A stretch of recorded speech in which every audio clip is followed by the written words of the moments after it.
નમસ્કાર દર્શક મિત્રો, પાટવી ગુજરાતી ન્યૂઝમાં આપ સૌનું હાર્દિક સ્વાગત છે।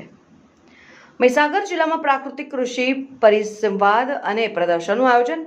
વડાપ્રધાન શ્રીના 12 વર્ષના સુશાસન નિમિત્તે લુણાવાડા ડોક્ટર બાબા સાહેબ આંબેડકર ભવન ખાતે જિલ્લા કક્ષાનો પ્રાકૃતિક કૃષિ વર્કશોપ સંપન્ન।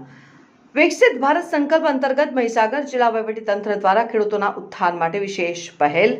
વડાપ્રધાન શ્રીના 12 વર્ષના સફળ સુશાસન નિમિત્તે વિકસિત ભારત સંકલ્પ સંમેલન અંતર્ગત પ્રાકૃતિક કૃષિનો વ્યાપ વધારવાના ઉમદા ઉદ્દેશ્ય સાથે મહીસાગર જિલ્લામાં જિલ્લા કક્ષાના પ્રાકૃતિક કૃષિ પરિસંવાદ અને પ્રદર્શનનું ગરિમાપૂર્ણ આયોજન કરવામાં આવ્યું હતું। લુણાવાડા તાલુકાના મોટા સોનેલા સ્થિત ડોક્ટર બાબા સાહેબ આંબેડકર ભવન ખાતે જિલ્લા વહીવટીતંત્ર દ્વારા આયોજિત આ કાર્યક્રમ મહીસાગર જિલ્લા પંચાયતના પ્રમુખ સુશ્રી કલ્પનાબેન પુવરના અધ્યક્ષસ્થાને યોજાયો। આ કાર્યક્રમનો મુખ્ય હેતુ જિલ્લાના ખેડૂતોને રાસાયણિક ખેતી છોડી પ્રાકૃતિક ખેતી તરફ વળવાનો અને તેમને આધુનિક કૃષિ પદ્ધતિઓથી અવગત કરવાનો હતો।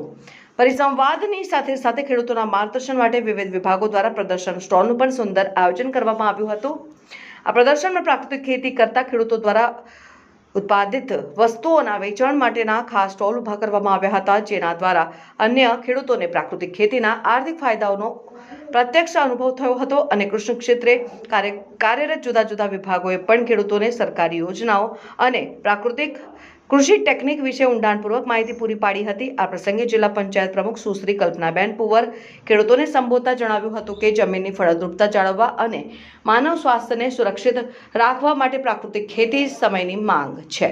તેમણે ખેડૂતોને રાસાયણિક ખેત ખાતરોનો ત્યાગ કરી ગાય આધારિત ખેતી અપનાવવા માટે આહવાન કર્યું હતું। આ પ્રસંગે પદાધિકારીશ્રીઓ, જિલ્લા ખેતીવાડી અધિકારી અને પ્રોજેક્ટ ડાયરેક્ટર સહિતના વહીવટી અધિકારીઓની ઉપસ્થિતિમાં મોટી સંખ્યામાં જિલ્લાભરમાંથી આવેલ ખેડૂત ભાઈઓ અને બહેનોએ આ પરિસંવાદમાં ઉત્સાહભેર ભાગ લીધો હતો।